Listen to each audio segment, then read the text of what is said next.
32 species in genus Calystegia, Volvulus. Exploring the Calystegia genus, a personal look at the bindweeds. The Calystegia genus has fascinated me for years with its unique charm and subtle beauty.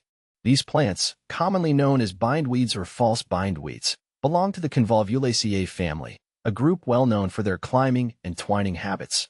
While bindweed can have a reputation as a pesky invader, the Calystegia genus offers a more refined appeal. Here, I'll share my experience with these plants, a list of notable species, and why I believe Calystegia deserves a closer look in any garden setup. Understanding the Calystegia genus. The Calystegia genus includes around 32 species, ranging from annual herbs to hardy perennials. These plants are native to temperate regions, thriving across Europe, North America, and Asia.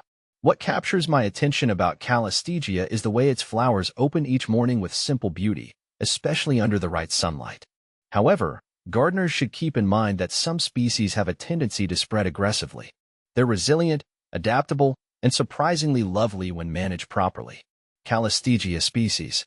The Calystegia genus comprises several species, each with its unique traits. See full list at monsteraholic.com. Growing and managing Calystegia in the garden. While the beauty of Calystegia species is undeniable, managing them in the garden can be challenging. In my experience, they require attention, particularly because of their spreading habits. Here are a few strategies I've found helpful in keeping Calystegia under control. Containment. Growing Calystegia in pots or containers is a simple way to enjoy their blooms without worrying about spreading. This works especially well for C. sepium and C. sylvatica, which can quickly dominate garden beds. Regular pruning. Cutting back these plants regularly can help control their growth. I usually prune mine in early spring before they start actively growing, and then again midsummer to manage their spread. Mulching. A layer of mulch around the base can help prevent unwanted growth by suppressing any new shoots trying to pop up in unexpected places. Selective species. If you're concerned about invasiveness, choose a less aggressive species, like C.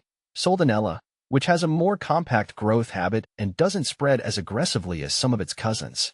The appeal of Calystegia. Why I keep growing it.